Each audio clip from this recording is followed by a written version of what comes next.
શું તમે જાણો છો પીએમ વિશ્વકર્મા યોજનાનો લાભ કોને મળે છે? ચાલો જાણીએ.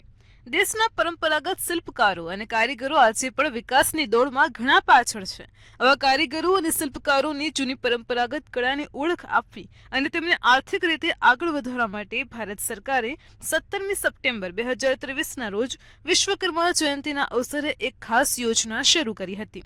આ યોજના હેઠળ સરકાર દેશના ગરીબ શિલ્પકારો અને કારીગરોને કુશળતાપૂર્વક તાલીમ આપીને તેમને સ્વરોજગારી તરફ આગળ ધપાવવાનું કામ કરે છે. યોજના અંતર્ગત લાભાર્થીને 15,000 રૂપિયાની ટૂલ કીટ આપવામાં આવે છે અને તાલીમ દરમિયાન તેમને દરરોજ ₹500 સ્ટાઇપેન્ડ પણ આપવામાં આવે છે. જો વાત કરીએ આનો લાભ કોને મળે છે, તો તેમાં ટોકરી, ચટાઈ, ઝાડુ બનાવનાર, પથ્થર ઘસનાર, જૂતાના કારીગરો, વાળંદ, માળા બનાવનાર, રમકડા બનાવનાર, અસ્તરકાર અને મૂર્તિકાર, ધોબી, પથ્થર તોડનાર, દરજી અને તાળા બનાવનાર, માછીમારના જાળ બનાવનાર, હથોડા અને ટૂલકીટ બનાવનાર, રાજમિસ્ત્રી અને નૌકા બનાવનાર, લુહાર અને સોનાર સહિતના આ યોજનાનો લાભ લઈ શકે છે.